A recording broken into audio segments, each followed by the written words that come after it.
Commander Ross stood before the massive viewing screen aboard the Starseeker, his webbed fingers sliding across the control panel as he reviewed Earth's wildlife data for the 100th time.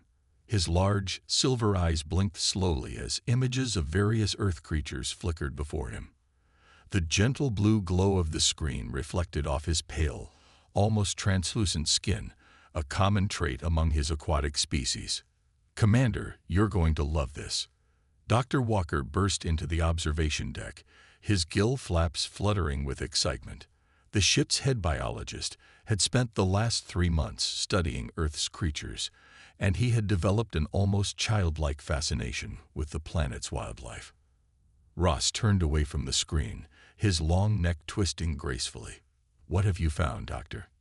"Look at these magnificent creatures." Dr. Walker waved his hand, and a new image appeared on the screen. The locals call them hippopotamuses, or hippos for short.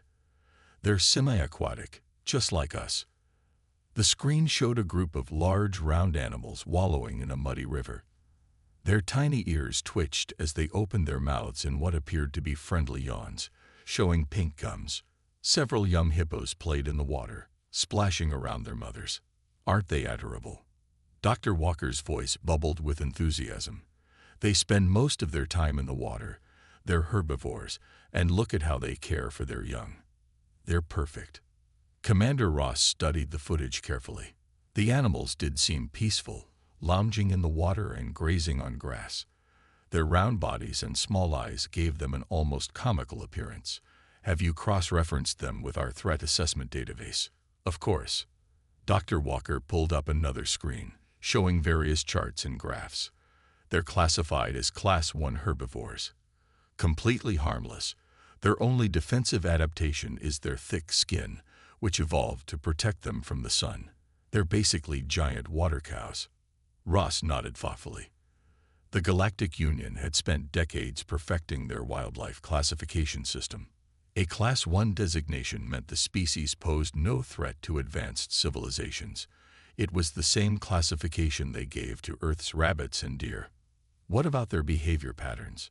Ross asked, still watching the footage of the hippos sleeping peacefully in the water.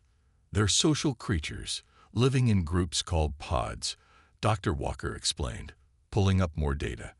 "They spend their days resting in the water to stay cool and their nights grazing on grass.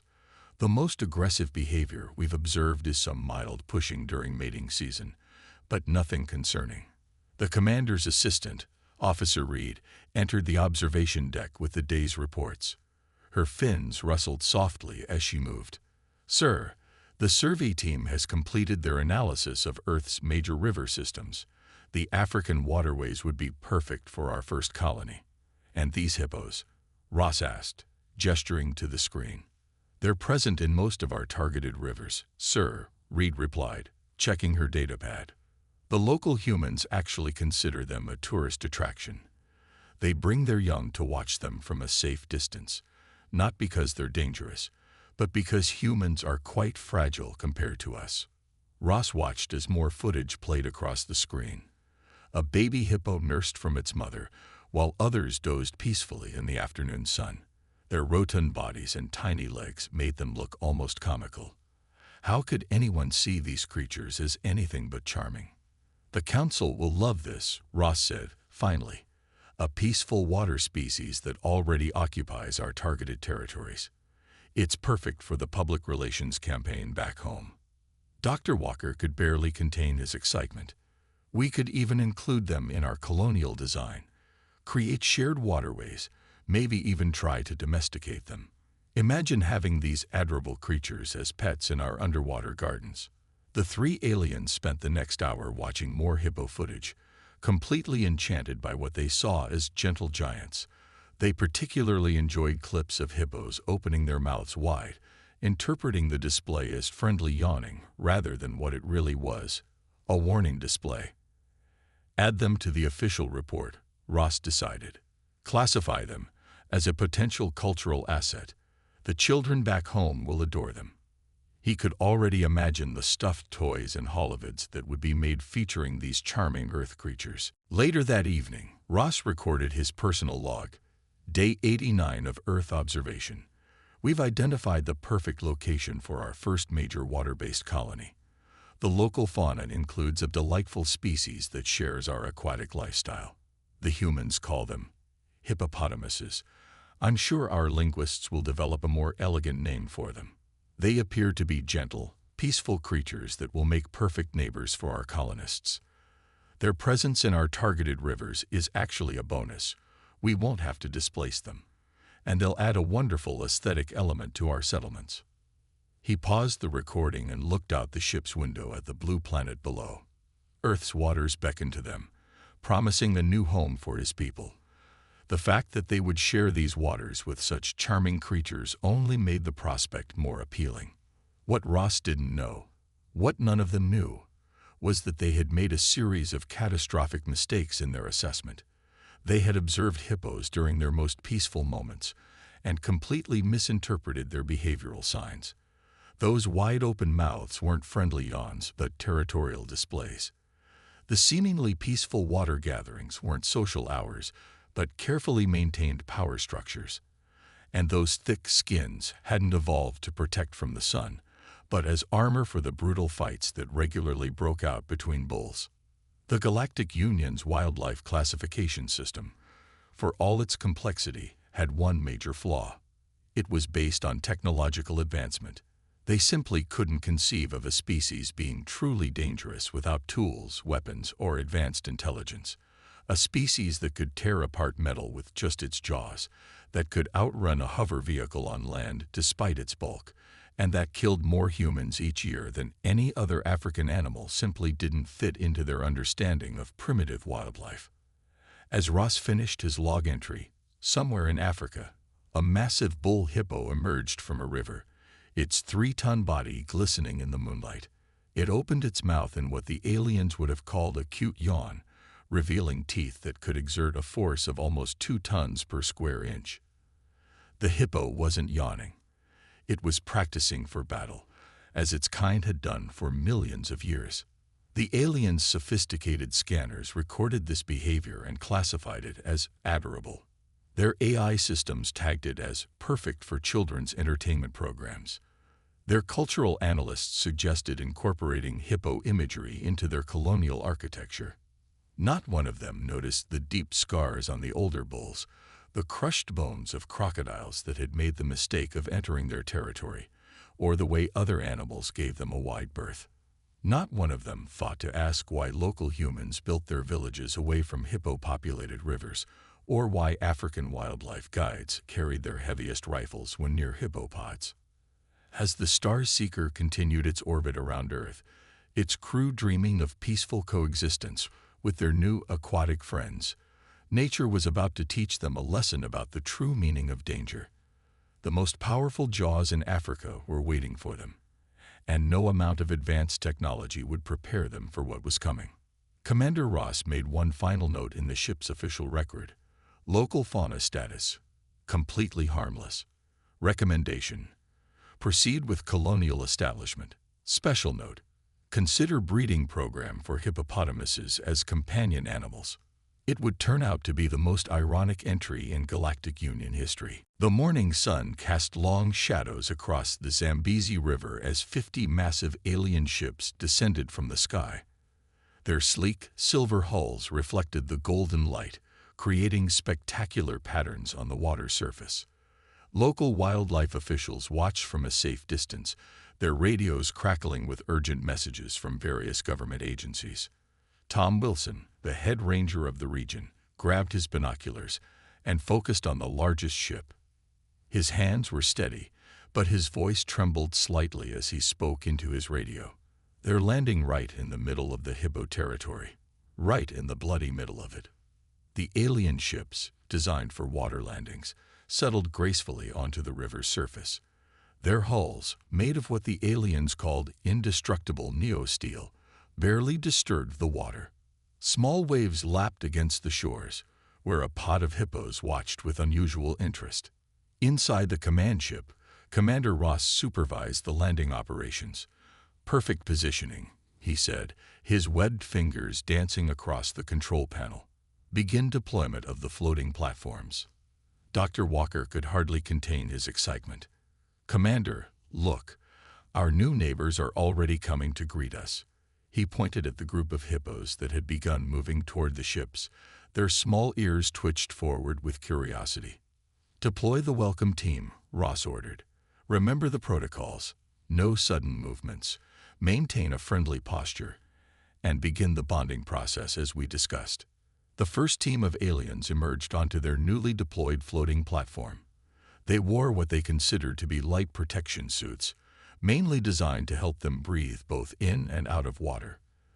Their technology had advanced so far beyond physical combat that they hadn't bothered with actual armor in centuries.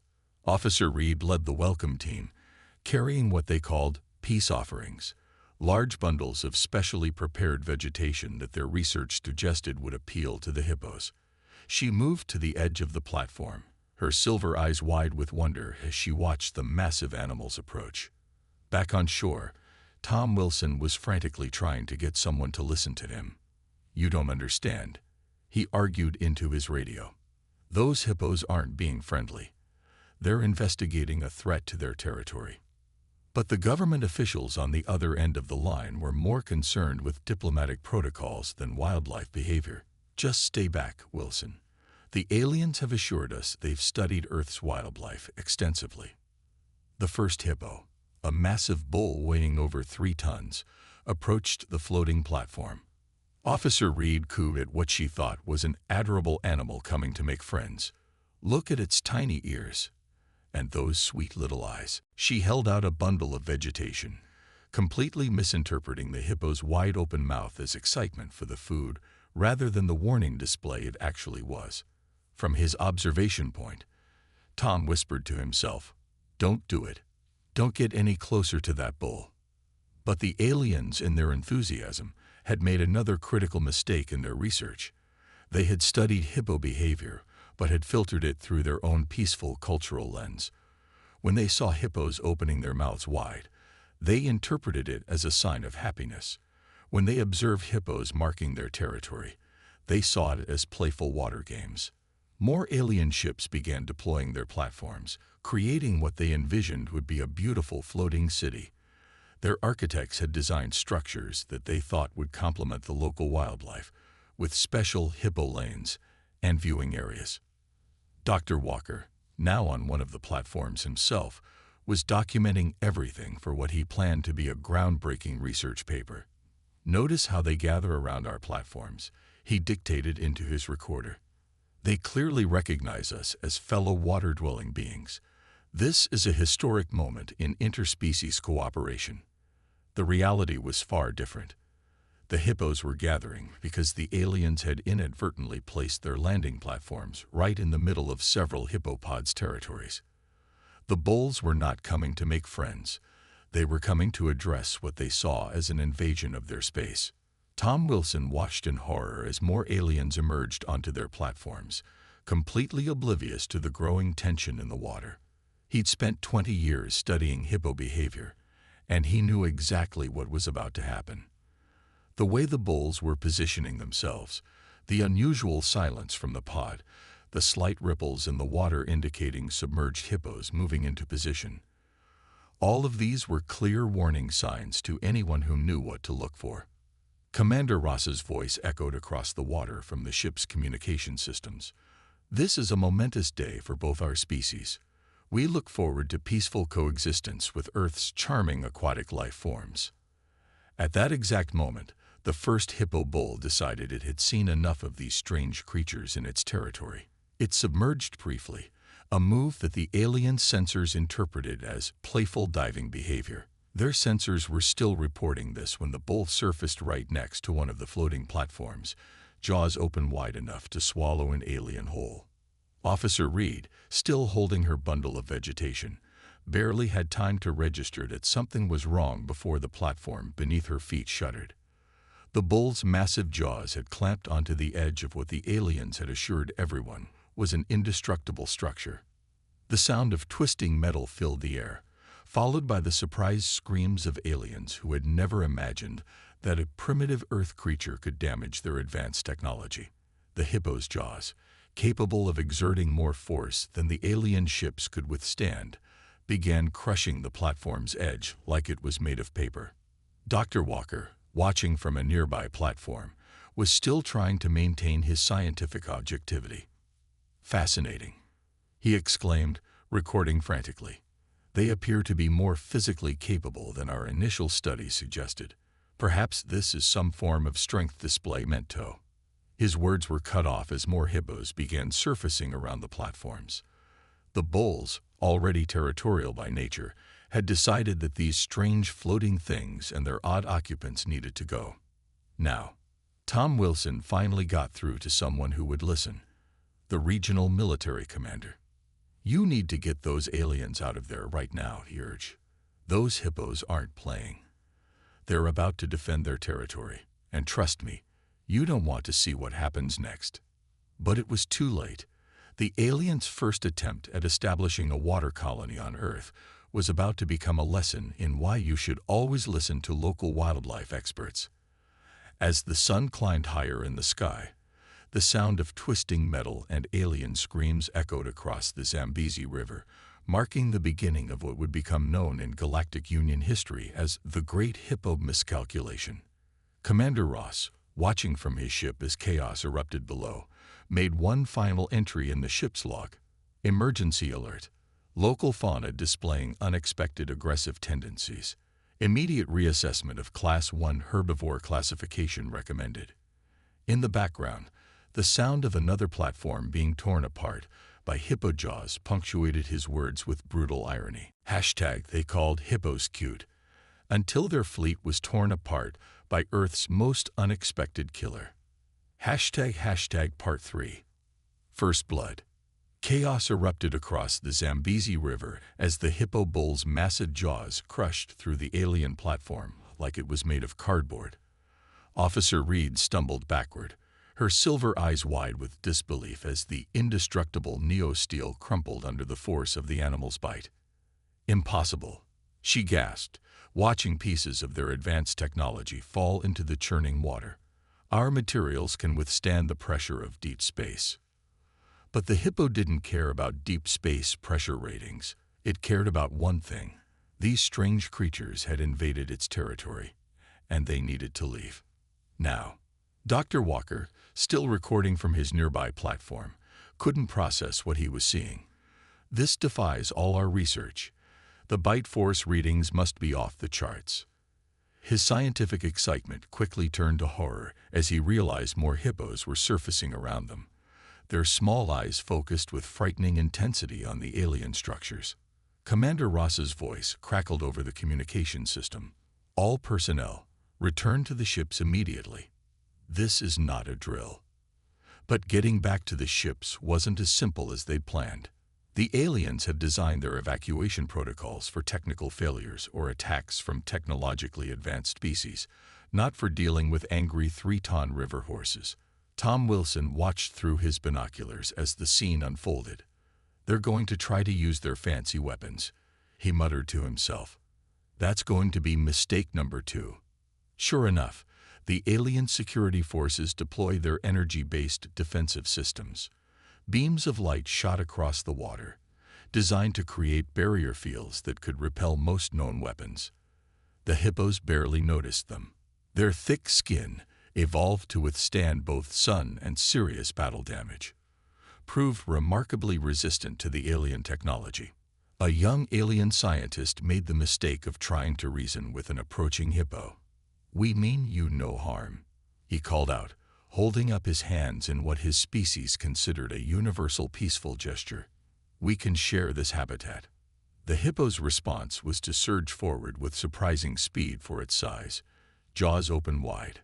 The alien barely had time to activate his emergency teleporter before those massive teeth snapped shut where he had been standing. The teleporter deposited him safely on a ship above, but he materialized missing one arm. The hippo's bite had been faster than the teleporter's activation. Dr. Walker was still trying to document everything, even as his own platform began to shake. Subject species showing remarkable territorial behavior. Bite force exceeding all previous calculations. physical speed and aggressiveness suggesting serious errors in our initial assessment.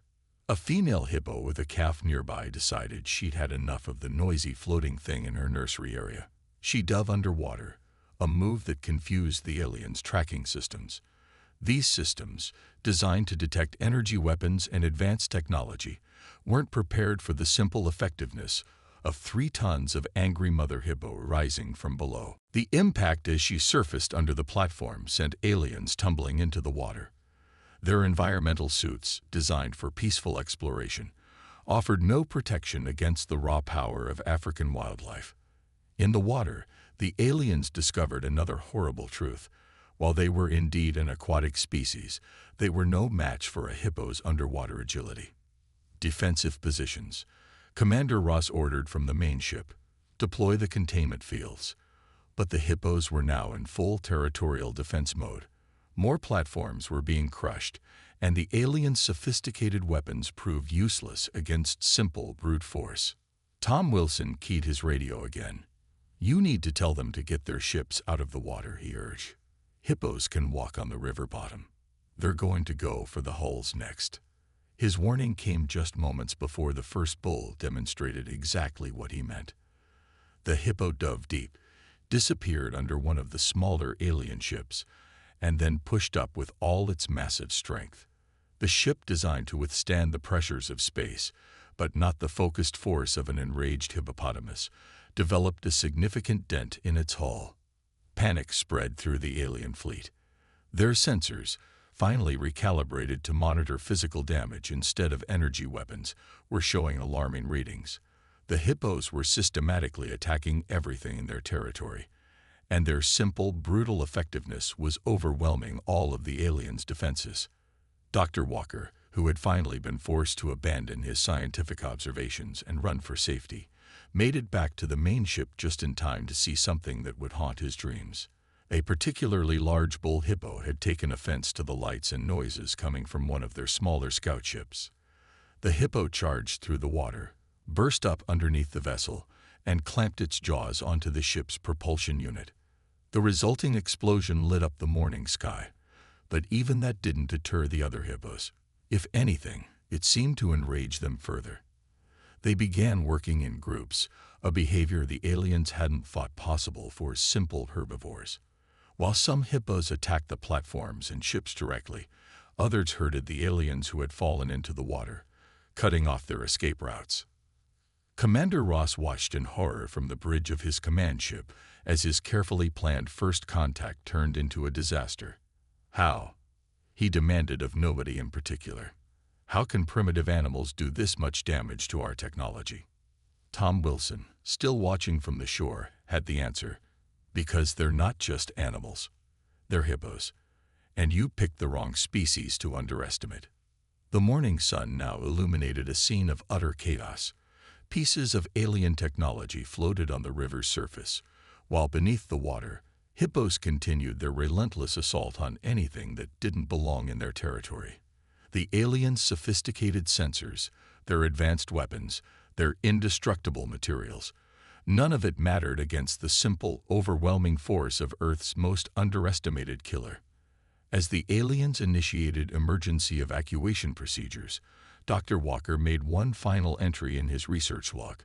"Update to Galactic Union Wildlife Classification System urgently needed. Recommendation: create new category for Earth species. Previous system inadequate for creatures that combine physical power, territorial aggression, and complete immunity to our technological advantages. Personal note: we'll never trust anything that looks cute again." The hippos, meanwhile, continued their assault, completely unimpressed by the aliens' retreat. They had defended their territory as they had done for millions of years, neither knowing nor caring that they had just changed the course of galactic history. To them, it was just another day on the Zambezi River, protecting their home from intruders who should have known better than to test their patience. News of the disaster on the Zambezi River spread quickly through the alien fleet. But for many ships positioned along other African rivers, the warnings came too late. What had started as a single hippo attack was about to become a continent-wide demonstration of why these animals had survived since the age of dinosaurs. Commander Ross, nursing his injured arm in the medical bay of his command ship, watched the incoming reports with growing horror. "How many pods are we dealing with?" he asked, his voice weak from pain medication. Officer Reed, her uniform still dripping from her earlier escape, checked the data screens. "Sir, we're getting attack reports from the Nile, Congo, and Niger rivers. Every single colony site is under siege."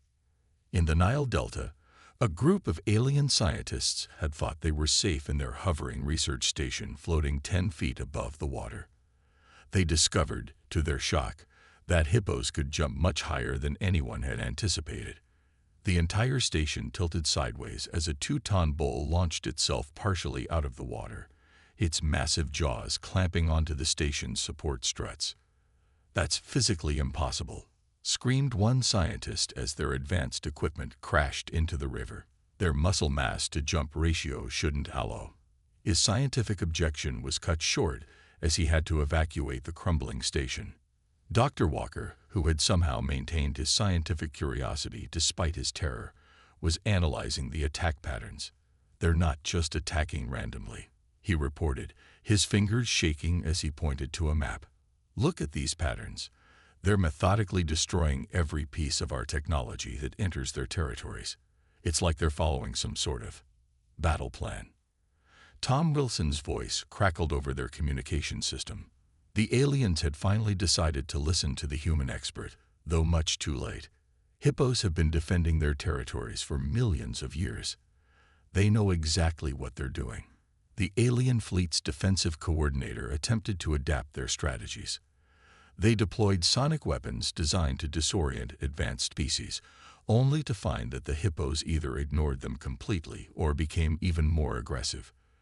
They tried creating electric barriers in the water, but the hippos simply walked along the riverbed underneath them. "Nothing's working." The defensive coordinator shouted into the fleet-wide channel. "These creatures are immune to every non-lethal weapon in our arsenal." Commander Ross, watching another scout ship being torn apart by a group of hippos, made a difficult decision. "Authorization granted for lethal force," he announced grimly. "Deploy the plasma cannons." But even this desperate measure proved futile. The hippos' thick skin, combined with their mostly submerged positions, made them incredibly difficult targets. The few direct hits they managed only seemed to enrage the animals further. One particularly massive bull, sporting a plasma burn across its back, responded by demolishing 3 ships in quick succession. In the Congo River, an alien survey team discovered another terrifying aspect of hippo behavior. They had set up what they thought was a safe observation post half a mile from the water, not knowing that hippos regularly traveled that far inland to feed. The team's first warning was the sound of vegetation being crushed under enormous feet, followed by the sight of several tons of angry hippo charging at them at speeds of up to 20 miles per hour.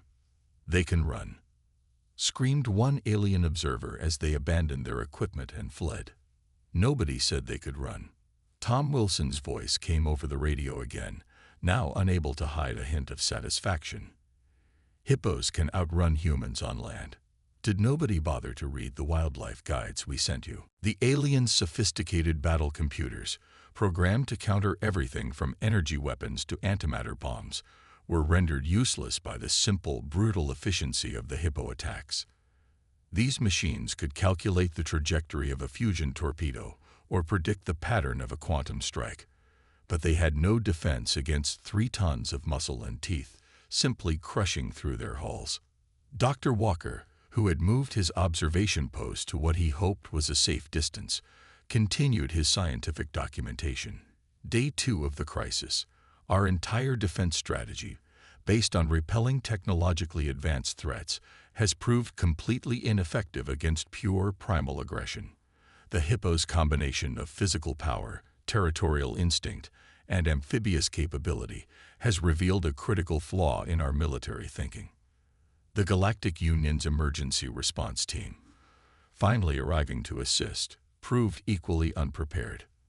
Their ships, designed to rescue people from space battles and natural disasters, had no protocols for dealing with angry hippopotamuses. One rescue attempt ended with the rescue ship itself needing rescue after a hippo bit clean through its power core. Commander Ross, watching his fleet being systematically destroyed by what his civilization had classified as harmless herbivores, finally understood the magnitude of their mistake. "We based our entire assessment on technological advancement," he muttered, watching another ship sink. "We never considered that nature might have already created the perfect war machine millions of years ago." In a particularly humiliating incident, the aliens' most advanced stealth ship, capable of becoming nearly invisible, was found and attacked by a hippopod. The ship's captain, after being rescued, reported in disbelief. "They didn't need to see us. They could sense our presence in their territory. What kind of primitive animal can do that?" Tom Wilson, still providing commentary from his safe observation post, had the answer. "The kind that's been ruling African rivers since before our species existed. The kind that kills more people in Africa than any other animal. The kind you should have researched better before you decided to build houses in their living room." By sunset of the second day, the situation had become a full-scale rout. The aliens' superior technology, their advanced weapons, their sophisticated defensive systems, none of it mattered against the simple fact that they had inadvertently picked a fight with one of Earth's most perfectly evolved killing machines. Dr. Walker made his final research note before the emergency evacuation. Conclusion: Earth classification as a Class 3 developing world was a severe underestimation. Recommendation: reclassify as Death World, based not on technological threats, but on the planet's megafauna. Personal addendum: will be submitting my resignation from the Xenobiology Department upon return. Taking up a safer line of work, like antimatter containment. As the sun set over Africa, the hippos remained in their rivers, largely unperturbed by the havoc they had caused. They had defended their territory, as they had done for millions of years, completely unaware that they had just changed their planet's status in the galactic community. To them, it had been nothing more than a territorial dispute, no different from chasing away an overconfident crocodile or an unwary elephant. In the end, it wasn't humanity's technology or military might that protected Earth from its first alien invasion attempt. It was the simple fact that millions of years of evolution had produced something far more terrifying than any alien weapon: the common hippopotamus, Africa's perfect defense system. They called hippos cute, until their fleet was torn apart by Earth's most unexpected killer. Part 5. Retreat. 3 days after the first hippo attack, the remains of the alien fleet hung in Earth's orbit like broken toys. Commander Ross stood at the bridge of his command ship, his arm in a medical stabilizer, watching the last rescue operations through the main viewport. Below them, the African continent looked peaceful from space, its rivers innocent curves of blue cutting through the landscape. Final casualty report. "Sir," Officer Reed said quietly, holding up a data pad. Her usual perfect posture was gone, replaced by the exhausted slump of someone who had seen too much in too little time. Ross took the pad with his good arm. The numbers were devastating. Out of 50 ships, 32 had suffered major damage. 15 were complete losses, either sunk in various rivers or torn apart so badly they couldn't be salvaged. Over 200 crew members were injured, though thankfully their advanced medical technology meant no deaths. "And the animals?" Ross asked, still unable to say the word hippos without his voice shaking. "No casualties on their side, sir," Reed reported. "They appear to have already resumed their normal routines. Our last drone footage shows them grazing as if nothing happened." Dr. Walker limped onto the bridge, his research equipment gone but his data pad somehow still intact. "Sir, I've completed my preliminary analysis. You're not going to like it." "I haven't liked anything for the past 3 days, Doctor," Ross said dryly. "Go ahead." The scientist cleared his throat. "We made several catastrophic errors in our assessment. First, we assumed that any species without technology couldn't be a serious threat. Second, we misinterpreted every warning sign as friendly behavior. But the worst mistake was thinking we could establish a colony without understanding Earth's wildlife properly. Tom Wilson's voice came through their communication system one last time. The aliens had given him a direct line after realizing how right he had been. Your problem wasn't just misunderstanding hippos, he said. It was thinking that technology always beats nature. These animals have survived for millions of years because they're perfectly evolved for what they do. On the main screen, satellite footage showed the aftermath of their attempted colonization. Pieces of advanced alien technology floated in the rivers or lay scattered along the banks. In one shot, a hippo was using a piece of their indestructible hull material as a scratching post. The Galactic Union needs to know everything, Ross decided. Doctor, prepare your full report. Leave nothing out. Other worlds need to understand what we learned here. Dr. Walker nodded and began dictating. Official report on Earth expedition failure. Section 1. Revision of wildlife assessment protocols. Previous assumption that technological advancement indicates species threat level proven dangerously incorrect. Recommendation. Create new classification system that accounts for physical capabilities, territorial behavior, and natural weapons. In the medical bay, injured crew members shared their stories. One engineer described how a hippo had caught up with him, despite his powered running suit. A security officer showed off the teeth marks in her unbreakable armor. Each story added to the growing legend of Earth's most unexpected defenders. The aliens' most advanced AI systems were still trying to process what had happened.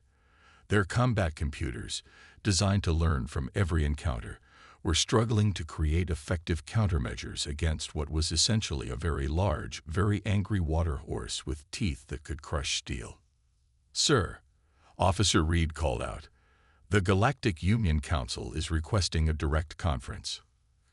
Commander Ross straightened his uniform as best he could with one arm and nodded. The holographic projection filled the bridge, showing the concerned faces of the Union's leadership. "Explain," said the council leader simply. Ross took a deep breath. "Honored Council, we have discovered that our understanding of Earth was fundamentally flawed. We were not defeated by their technology, their military, or their governments. We were defeated by their wildlife. Specifically, by a species we had classified as a harmless herbivore." He played the footage of their defeat. The council watched in stunned silence as ships worth billions of credits were torn apart by animals that didn't even have opposable thumbs. They saw sophisticated weapons rendered useless against thick skin and territorial rage. They witnessed the complete failure of their technological superiority against simple, brutal nature. "This changes everything," the council leader said finally. "Our entire expansion strategy is based on technological advancement as a measure of threat. If Earth has multiple species like this—" "That's just it, honored leader," Dr. Walker interrupted, forgetting protocol in his scientific excitement. "The hippopotamuses aren't even their most dangerous animals. They have creatures called honey badgers that—" He stopped as he noticed several council members turning pale. Tom Wilson's voice came through one last time. "If you folks ever decide to try again, maybe start with a nice desert region.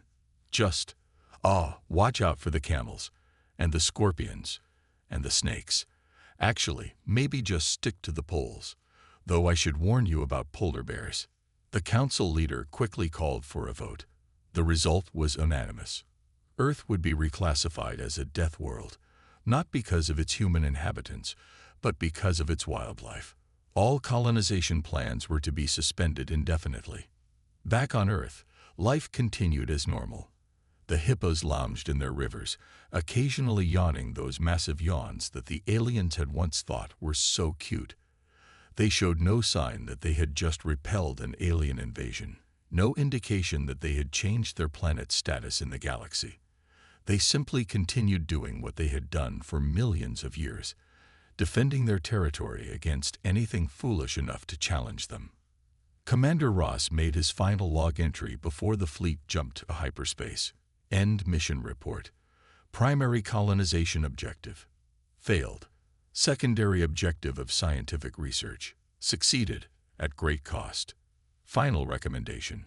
Any future contact with Earth should be conducted through their governments, preferably from orbit, and under no circumstances should we ever again underestimate their wildlife. Personal addendum. I will never look at a zoo the same way again. As the alien fleet disappeared into hyperspace, Dr. Walker added one last note to his research files. In conclusion, Earth's hippopotamuses represent a perfect example of why technological advancement alone cannot measure species threat levels. Their combination of physical power, territorial aggression, and amphibious capability makes them more dangerous than many civilizations with interstellar travel. They don't need energy weapons or force fields. Evolution gave them everything they need to defend their territory against any threat, including, as we learn to our great cost, visitors from the stars. Tom Wilson, watching the ships vanish from Earth's sky, made his own final report to his superiors. Alien threat neutralized. No human intervention required. Hippos handled it.